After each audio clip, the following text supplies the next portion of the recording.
Heureux de vous retrouver pour ce numéro spécial d'International. Nous sommes en effet aujourd'hui à Tunis, à l'occasion de la remise du prix Nobel de la paix 2015 au Dialogue national tunisien, ces organisations qui ont ensemble voulu sauver la concorde dans ce pays après la révolution qui s'y est produite voici 4 ans. Et puis pour les rencontrer, nous avons aussi voulu retenir un lieu symbolique, le musée du Bardo tel que vous le voyez ici, bien sûr un très haut lieu de la culture tunisienne, mais aussi le théâtre de cet attentat terroriste qui avait tué voici 6 mois 22 personnes. C'est donc ici que je vous propose de suivre International.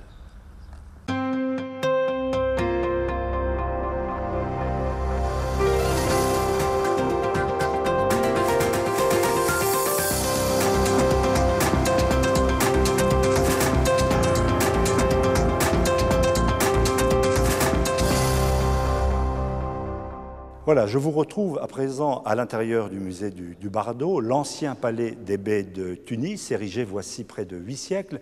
Ce grand musée, connu dans le monde entier depuis plus d'un siècle maintenant, et devant nous, ces représentants du dialogue national tunisien, prix Nobel de la paix 2015, que je tiens à remercier d'être avec nous.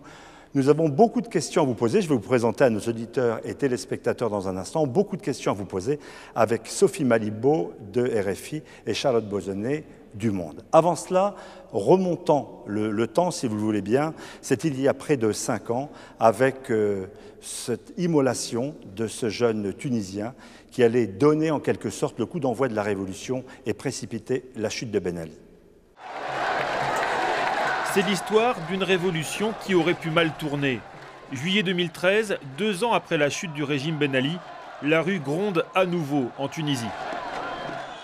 Le député Mohamed Brahmi vient d'être tué. Comme Chokri Belaïd, assassiné en février, c'était un farouche opposant au gouvernement dirigé par les islamistes d'Ennahda. Par dizaines de milliers, ces manifestants réclament la destitution du pouvoir en place. Une nouvelle fois, le pays est promis au chaos.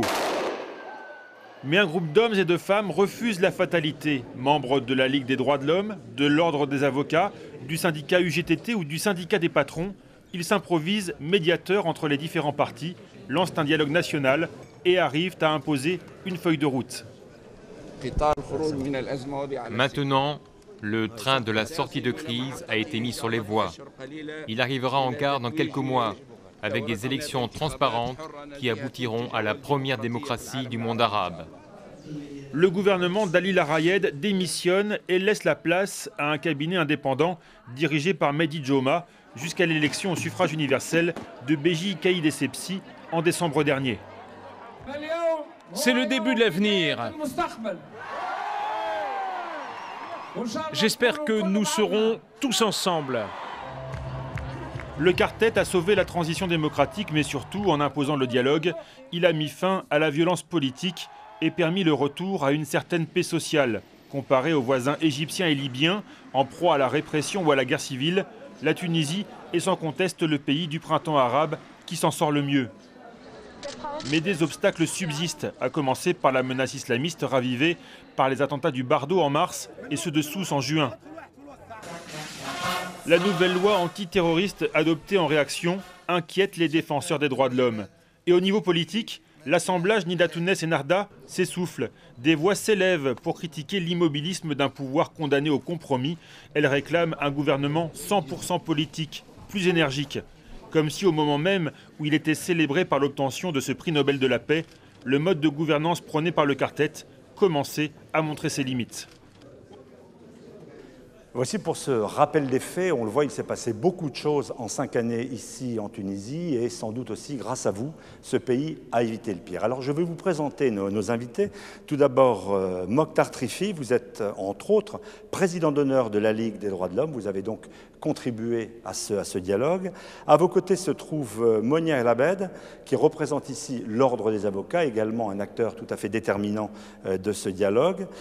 On retrouve Mouldi Djanboudi, qui représente secrétaire général adjoint de l'UGTT, c'est-à-dire l'Union Générale donc des travailleurs de Tunisie. Et puis à vos côtés, c'est une belle image aussi, prix Nobel dans ce prix Nobel, pourrait-on dire, puisqu'à vos côtés se trouve le représentant du patronat, Hicham Eloumi, Union tunisienne pour l'industrie, le commerce et l'artisanat, autant dire l'UTICA. Alors nous sommes très heureux avec mes collègues Sophie Malibaud et Charlotte Bozonnet de vous retrouver. Une question. À Paris, on a vu beaucoup de choses. Un accueil, vous avez été reçu par le président de la République François Hollande, Institut du monde arabe, mairie de Paris.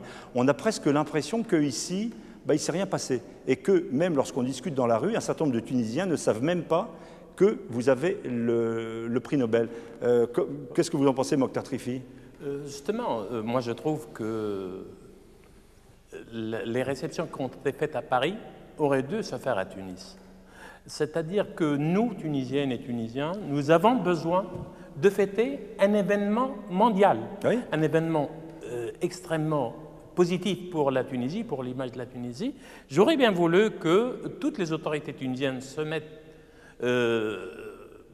en place pour recevoir les représentants du quartet, pour fêter avec les Tunisiennes et les Tunisiens ce prix. Malheureusement, ça n'a pas été fait, mais nous espérons toujours que ça se fasse dans les prochains jours. Sophie Malibaud. L'occasion au moment où vous irez chercher le prix, parce que finalement, il faut attendre le 10 décembre pour que vous ayez en main ce prix. Est-ce que vous imaginez qu'à cette occasion-là, peut-être quelque chose sera fait plus spécifiquement en Tunisie? On espère. D'abord... Parce que là, il y avait l'effet de surprise. Ça doit se faire, à mon avis, avant le 10 décembre. C'est un peu loin le 10 décembre.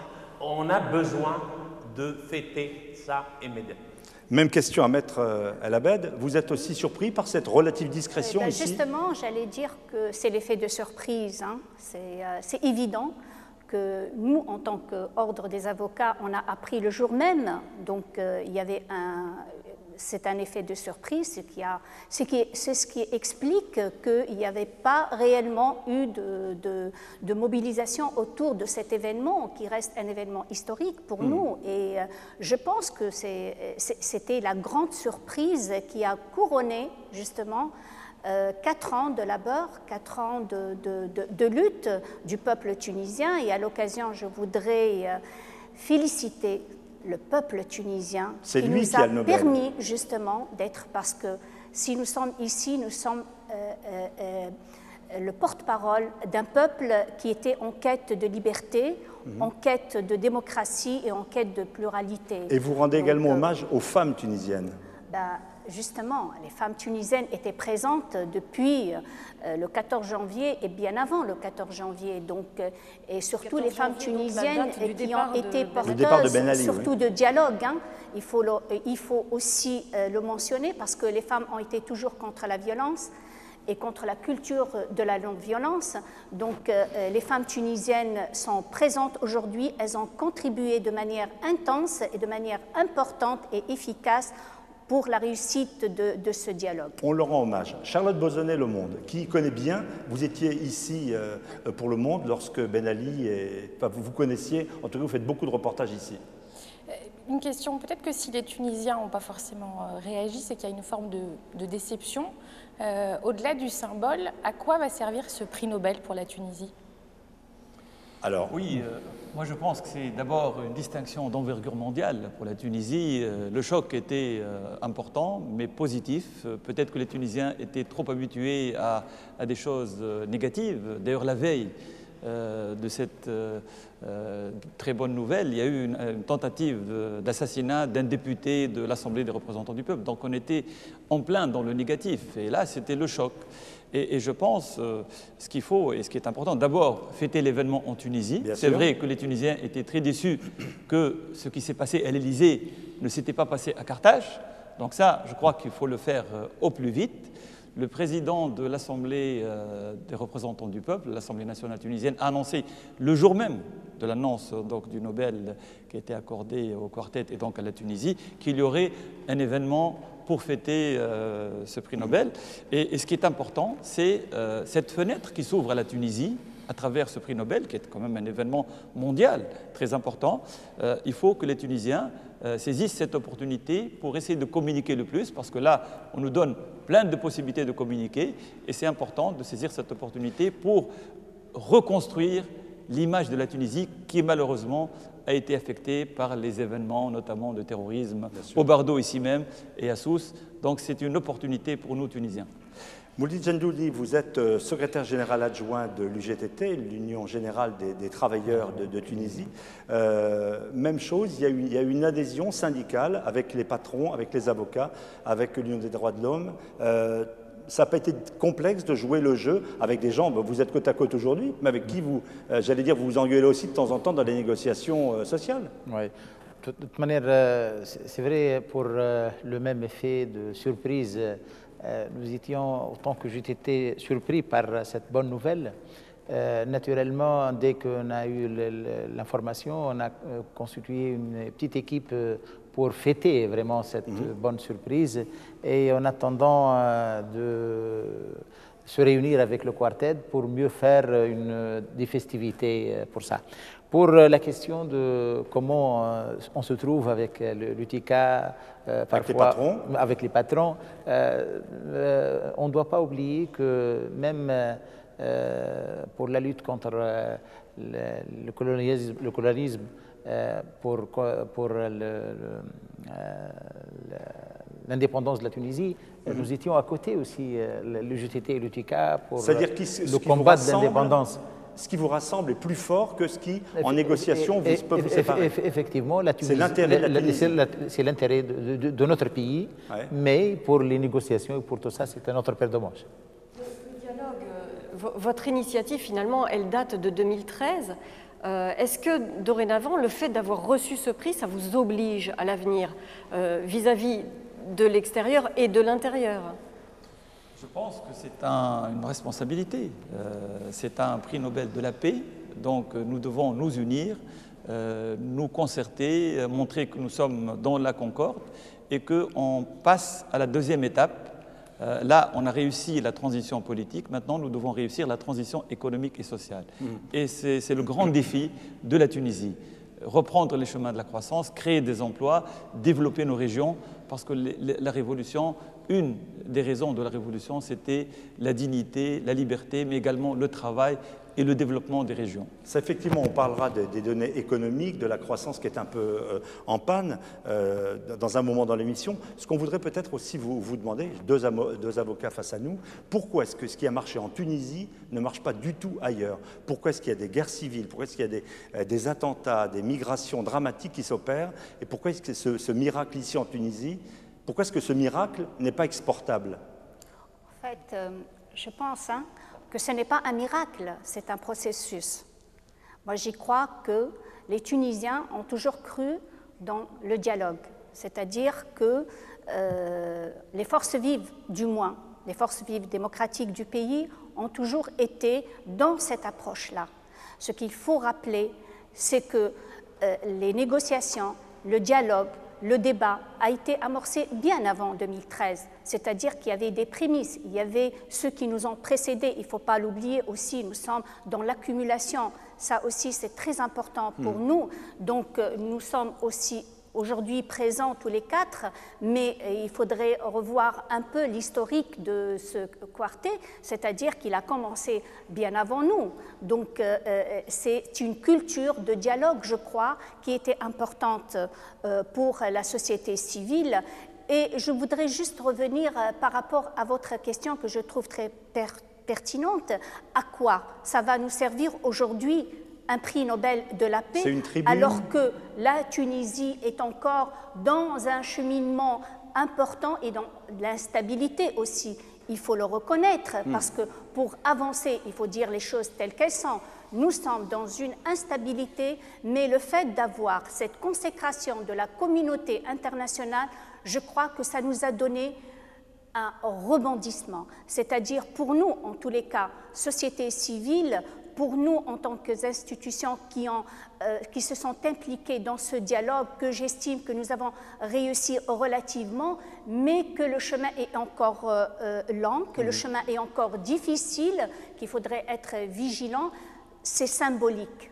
Je trouve que cette symbolique est très importante parce que ça nous a redonné un nouveau souffle, ça nous a donné une bouffée d'espoir pour l'avenir, pour justement la construction de la Tunisie qui en a aujourd'hui plus que besoin d'aide, d'abord d'une solidarité internationale, parce que la lutte contre le terrorisme, c'est une lutte internationale. C'est-à-dire que, et pour revenir un peu à ce qu'on a toujours appelé, l'Europe a toujours appelé le printemps arabe, moi je voudrais dire que c'est l'exception arabe. C'est ce qui explique justement pourquoi en Libye, ce n'est pas la même chose, pourquoi en Syrie, ce n'est pas la même chose, parce que nous, Tunisiens, nous avons toujours été pour les négociations, nous avons été toujours pour le débat et pour l'ouverture. La Libye, en ce moment même, ils sont vraiment en train de se débattre dans une situation vraiment chaotique. Est-ce que vous pensez que ça peut avoir une influence, ce regard porté sur vous en ce moment, sur le dialogue en Libye? Est-ce qu'il y a des ponts? Est-ce qu'il y a des contacts? Mokhtar Trefi. D'abord, je voudrais compléter ce que disait Maître Al-Abd à l'instant même. Il faut se rappeler qu'en Tunisie, nous avons une société civile bien ancrée, bien structurée, et qui a résisté tout le long du règne de Ben Ali. Même avant, les organisations qui sont devant vous, elles ne sont pas nées de la dernière pluie, comme on dit. Ce qui a favorisé ce dialogue, c'est cette société civile importante. Ce qui a favorisé ce dialogue, c'est aussi, pour reprendre à votre question, c'est aussi le mouvement des femmes. N'oubliez pas que depuis 1956, quelques mois après l'indépendance, le Code de statut personnel est venu pour libérer la femme tunisienne. Donc, il y a une société civile, il y a une société qui s'est créée indépendamment du pouvoir, de tous les pouvoirs qui sont installés. Donc, c'est important. Aujourd'hui, pour nous, tout ça est important. Pour la Libye, pour votre question sur la Libye, nous espérons que nos amis libyens arrivent à trouver le consensus. Mais malheureusement, la situation n'est pas exactement celle de la Tunisie, avec les milices armées qui sévissent partout, malgré le dialogue qui se fait. Nous espérons que les politiques libyens puissent maîtriser la situation, parce que c'est aussi dans notre intérêt, comme Tunisiens. Bien sûr. Nous sommes enterrés d'une ceinture d'explosifs, comme vous voyez, surtout du côté de la Libye. Donc nous espérons bien que le dialogue puisse réussir. Charles Bozonnet, Le Monde. Pardon. Peut-être j'ajoute quelque chose pour la situation de la Libye. C'est un peu différent parce que le meneur de ce dialogue national, c'est la société civile ici. Mais en Libye, c'est ceux qui font la politique, de toute façon, les politiques. Donc, c'est les Nations Unies. Mais ici, c'est en chair et en os, les Tunisiens et les sociétés civiles tunisiennes. Peut-être, je pense que c'est un peu différent. Vous voulez dire qu'ailleurs, les politiques ont trop de poids au Proche-Orient ou dans d'autres pays, qu'il n'y a pas une société civile qui impose sa paix. C'est ça que vous nous dites? J'espère. D'une certaine façon. Ici, à contrario, est-ce que le gouvernement aussi n'est pas empreint d'une certaine faiblesse, justement, vous parliez tout à l'heure des conditions de la deuxième étape qu'il va falloir aborder, et c'est la raison pour laquelle, quelquefois, les Tunisiens de tous les jours n'ont pas senti vraiment le changement. Est-ce qu'il n'y a pas un côté composite aussi, l'envers de la médaille, qui fait que finalement, il n'y a rien de vraiment tranchant, il n'y a pas une vision politique forcément évidente? Je pense que la froideur de la réaction de certains Tunisiens par rapport à ce Nobel vient de la morosité que vit le Tunisien. Il y a un chômage très très important, surtout un chômage de jeunes diplômés, donc il y a une frustration très très forte.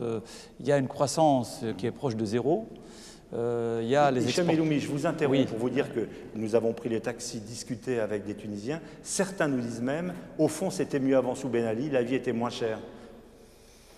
L'inflation s'est améliorée, le taux d'inflation a baissé. Le gouvernement actuel a un point sur lequel il a été efficace, c'est de réduire, parce qu'on était parti sur 6% d'inflation, et là on est proche de 4%.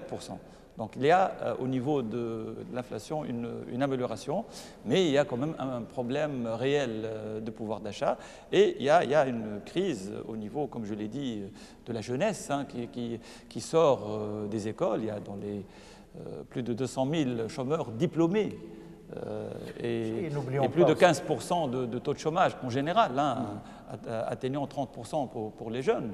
Donc là c'est un vrai malaise. Et avec les problématiques de terrorisme que nous avons vécues, donc il y a une chute du tourisme est derrière tout un secteur. Donc c'est 400 000 personnes qui travaillent dans le tourisme, 600 000 autres dans les secteurs rattachés au tourisme. Il y a également les investisseurs qui ne sont pas au rendez-vous, les investissements étrangers dont nous avons besoin. Et donc ceci est lié à ce malaise auprès des Tunisiens. Et le Nobel vient vraiment au bon moment pour nous ouvrir une fenêtre d'espoir que nous devons saisir avec beaucoup d'efficacité et beaucoup de responsabilité. Donc, nous attendons de nos partenaires étrangers qui nous soutiennent, mais nous devons, nous, assumer notre responsabilité et nous remettre au travail.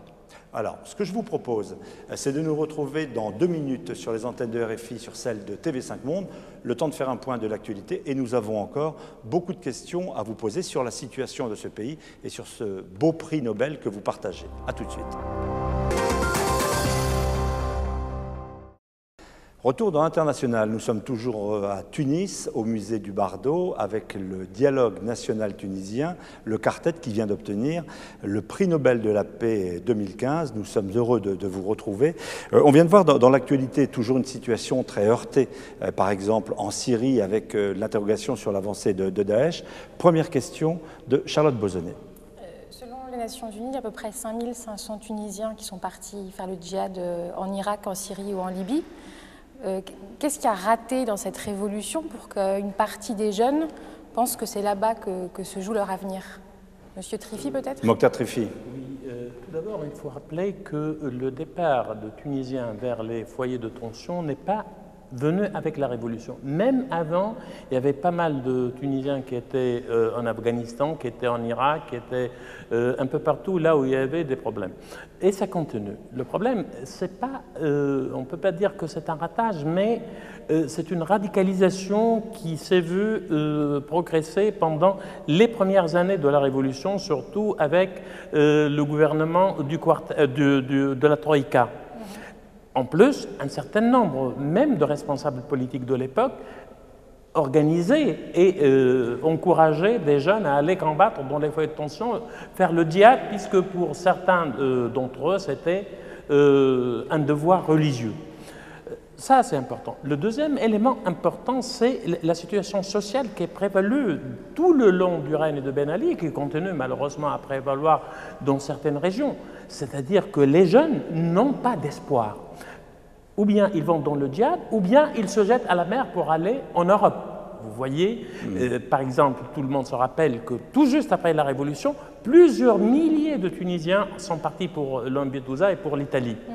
C'est pratiquement le même phénomène, c'est-à-dire la marginalisation sociale, la précarité de régions tout entières.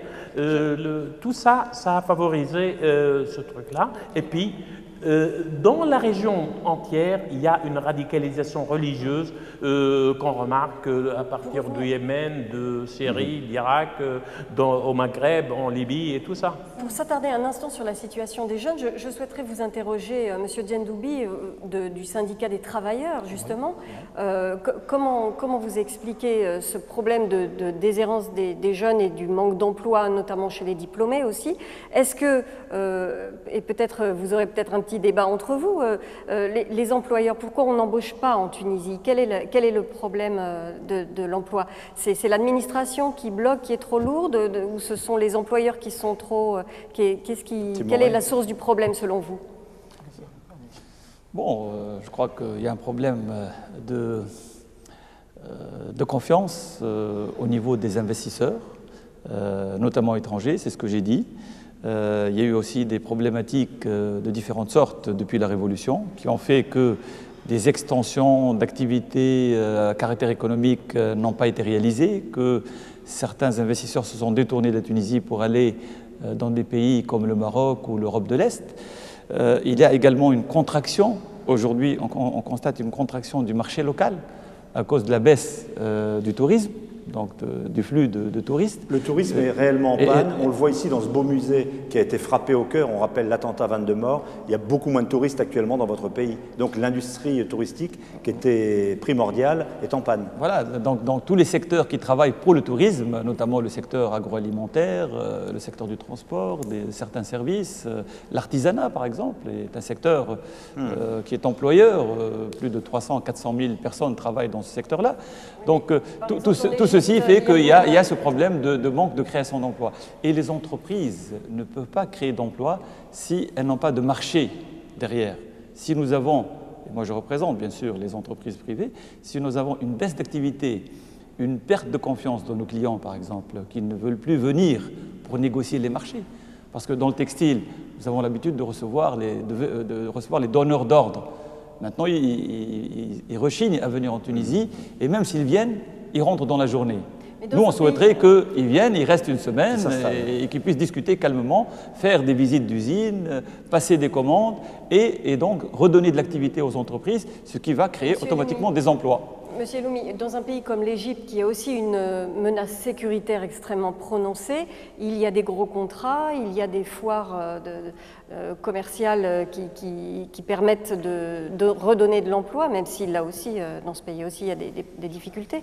Mais l'économie tunisienne est beaucoup plus atone. Moi, je vais plus loin que l'Égypte. Je prends des pays hyper dangereux, le Mexique par exemple, le Honduras. Ils reçoivent des investissements en masse. Le Mexique est un grand pays, l'Égypte est un très grand pays, avec déjà un grand marché local. Nous sommes un petit pays avec de petits moyens et notre marché s'est rétracté avec cette crise touristique et il y a une baisse de commandes.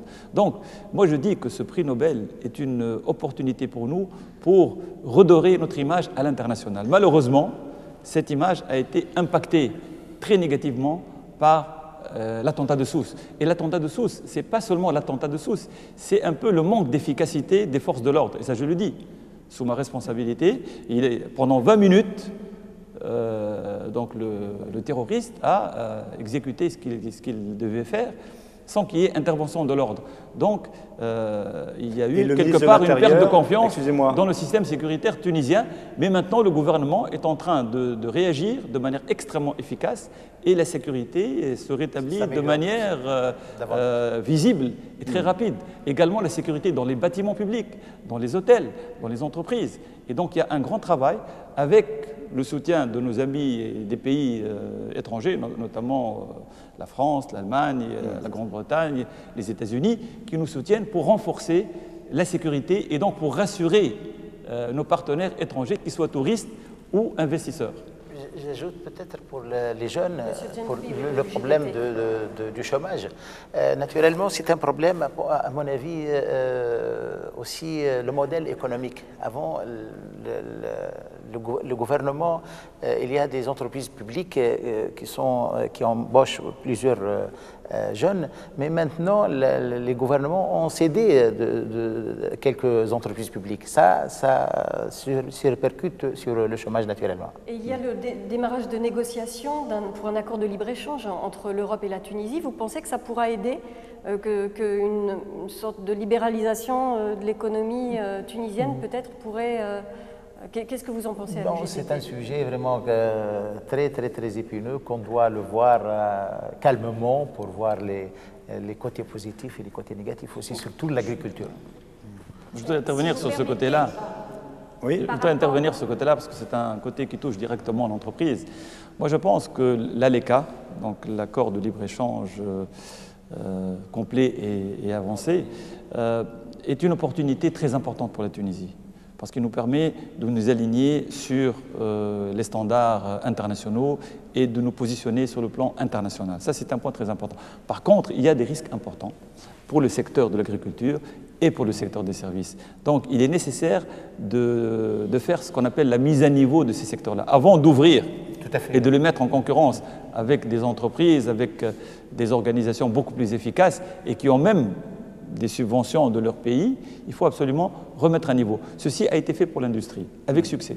L'industrie a été mise à niveau et aujourd'hui, la Tunisie est le premier pays exportateur de produits industriels du sud de la Méditerranée vers l'Union européenne. Donc ça, c'est une expérience réussie au niveau industriel. Charlotte Bozonnet, Le Monde. Vous parlez des questions sécuritaires. Est-ce que vous estimez que le soutien de la France et de l'Europe est suffisant aujourd'hui pour la Tunisie? Non. Je le dis clairement que nous avons espéré depuis longtemps que la France, l'Allemagne et les grands pays européens, les grandes démocraties européennes viennent en soutien à l'armée tunisienne et aux forces de sécurité d'une manière plus substantielle, plus conséquente. Bien sûr, je ne dis pas qu'il n'y a pas de soutien, mais c'est un soutien insuffisant. Lorsque nous voyons sur nos frontières, par exemple avec l'Algérie ou avec la Libye, avec la Libye, nous sommes en train de creuser des tranchées tout le long de la frontière.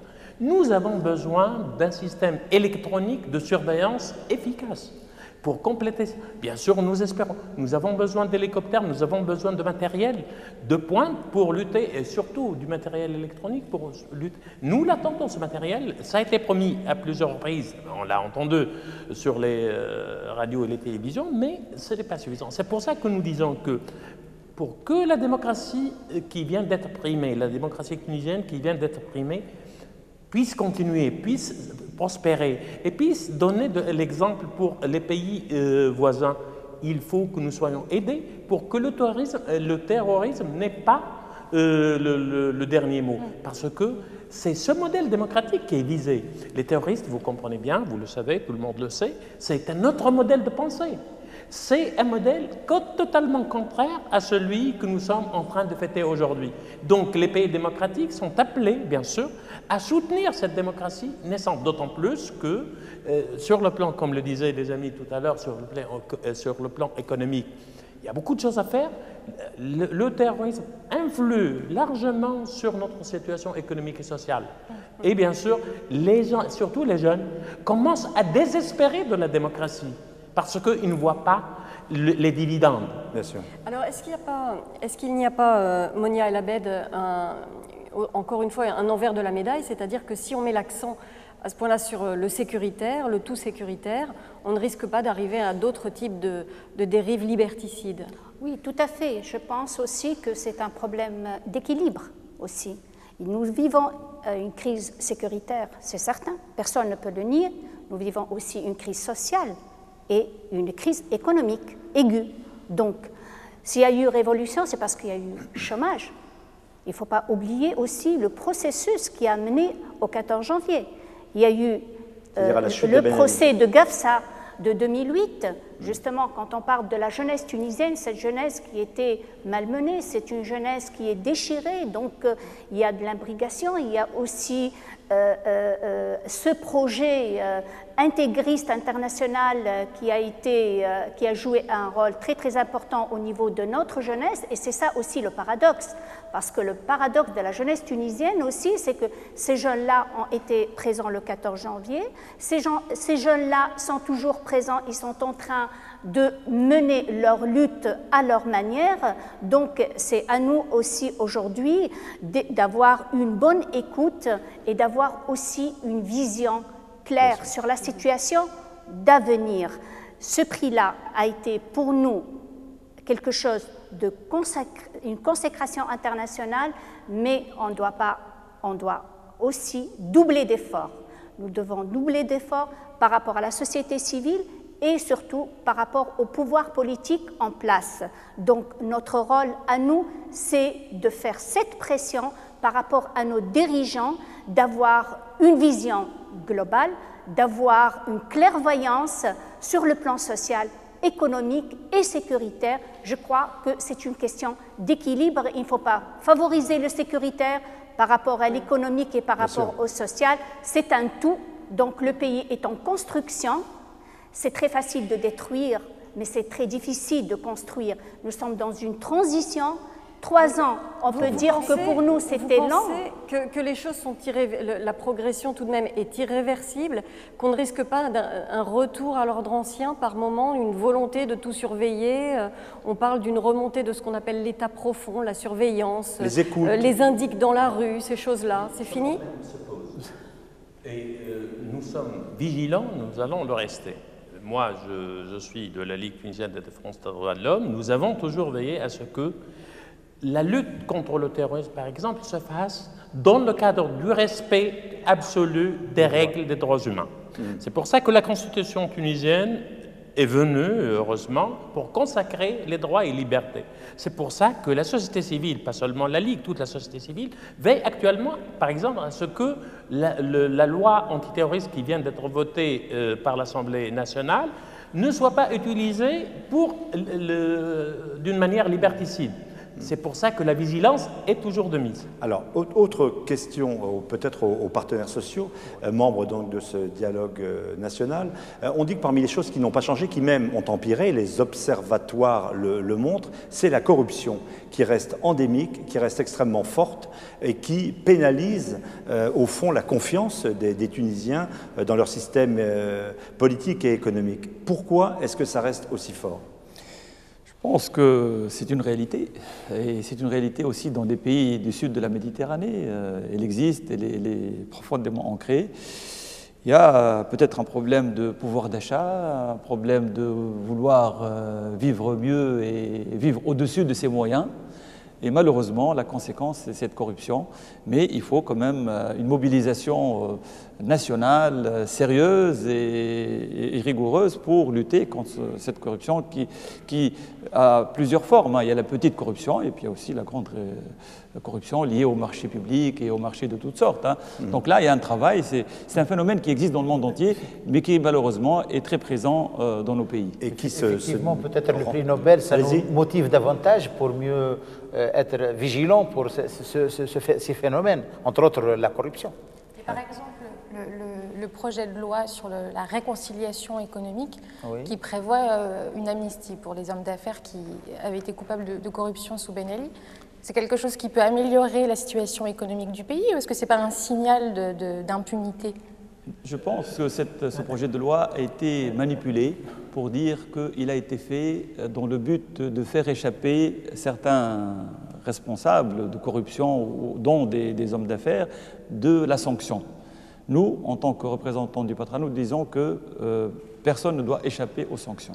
La seule chose qui est intéressante dans ce projet de loi, c'est d'accélérer la résolution des dossiers liés à la corruption.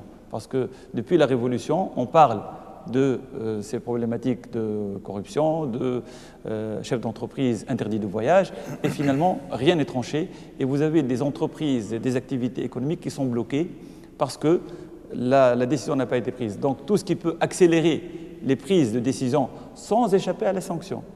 Donc que s'il y a malversation, s'il y a corruption, s'il y a problématique à caractère économique et financier, ça doit être traité de manière transparente, efficace. Et la question aussi, c'est que la loi de la justice transitionnelle met dans le même panier tout ce qui est dossier à caractère économique avec tout ce qui est problématique liée aux droits de l'homme, à la torture, au dépassement, et à tout ce qui est atteinte aux droits de l'homme. Nous pensons que ce sont deux choses séparées.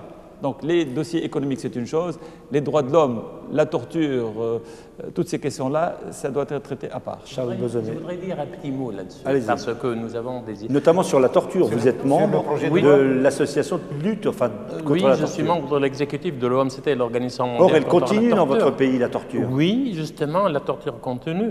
Et c'est pour ça que nous avons toujours sonné le signal d'alarme, pour dire que l'impunité dont jouissent les tortionnaires permet que ce phénomène continue.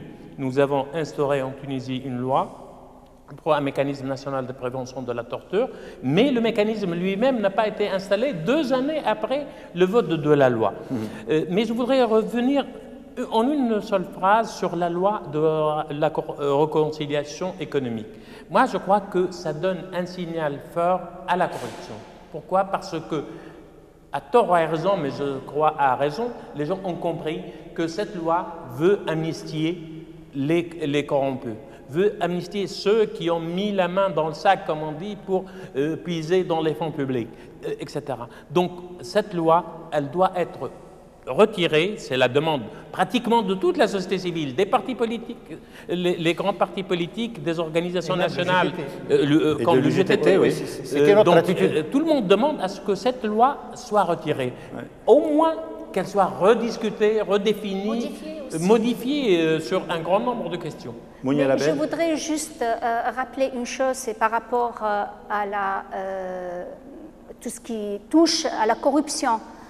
C'est très important parce que un pays ne peut pas avancer vers la transparence et vers la démocratie sans qu'il y ait réellement des mécanismes de lutte contre la corruption. Aujourd'hui, la Tunisie vit un vrai chantier des institutions, la mise en place des institutions démocratiques, donc le problème de la Cour constitutionnelle aujourd'hui qui est en débat devant l'Assemblée du peuple. Il y a aussi la question de le Conseil supérieur de la magistrature. On a omis aussi de parler des magistrats et de l'indépendance de la magistrature. Un pays qui avance vers le progrès, vers la transparence, vers surtout la bonne gouvernance, il doit avoir une magistrature indépendante, neutre, justement pour juger de la corruption. À propos du passé, revenons sur l'autre aspect politique. Chute de Ben Ali il y a 4 ans. Ben Ali est condamné, il est réfugié actuellement en Arabie Saoudite. Vous demandez, je m'adresse aux 2 avocats, vous demandez qu'il soit jugé dans ce pays, qu'il puisse se défendre bien sûr, mais qu'il réponde de ses crimes? Bien sûr, nous avons toujours... J'ai demandé, j'étais président de la Ligue au moment où il a été jugé la première fois. Il a été jugé à 35 ans à l'époque, c'était en septembre 2011.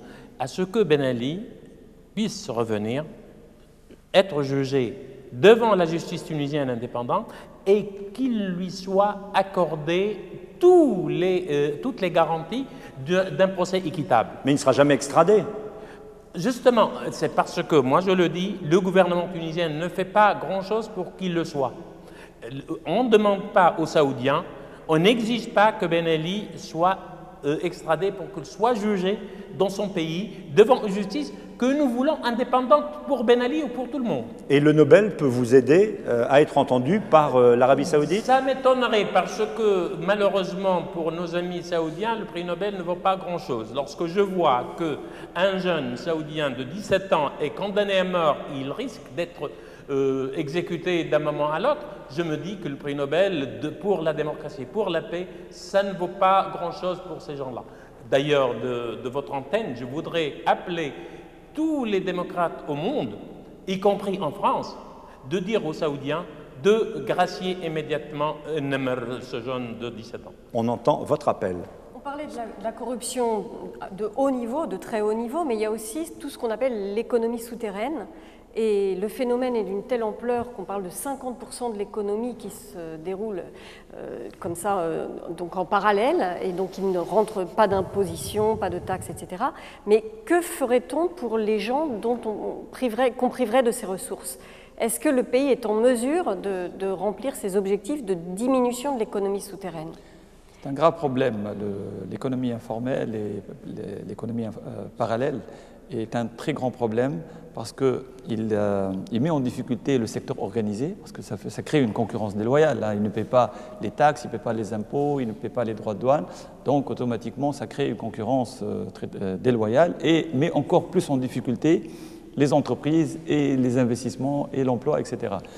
Il y a 2 aspects dans l'économie informelle. Il y a la contrebande organisée avec de grands moyens, et ça il faut les combattre avec les moyens sécuritaires, donc l'armée, la police, la garde nationale, etc.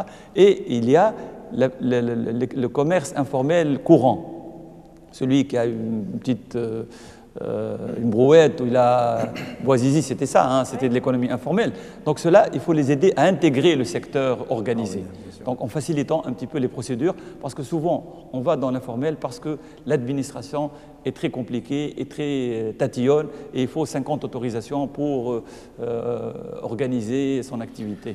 Alors nous arrivons presque au terme de cette émission. Nous sommes toujours à Tunis, au musée du Bardo, à l'occasion de l'attribution aux associations que vous représentez, aux institutions que vous représentez de ce Nobel. Au fait, qui va aller chercher le Nobel de la paix? Vous êtes déjà mis d'accord? Vous savez qui va aller le chercher, non? Tous les 4? On va se réunir les 4. Les associations vont certainement en discuter. Voilà. Ça va être un point important également de votre accord?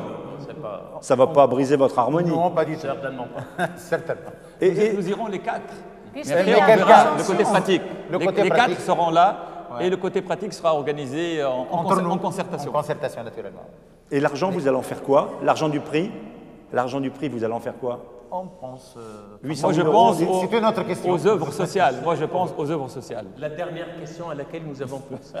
Bon, ce qui est le plus important, c'est l'image, la confiance que ça redonne. La Tunisie qui sera rehaussée de ce prix et que nous voulons fructifier de par le monde. Pour l'argent, vous savez, nous avons beaucoup de choses à faire avec l'argent. Ça ne va pas être difficile de le dépenser. Je crois qu'il n'est jamais arrivé. Le plus important, je pense que c'est ce message d'espoir pour toutes les Tunisiennes et tous les Tunisiens pour ce prix Nobel de la paix.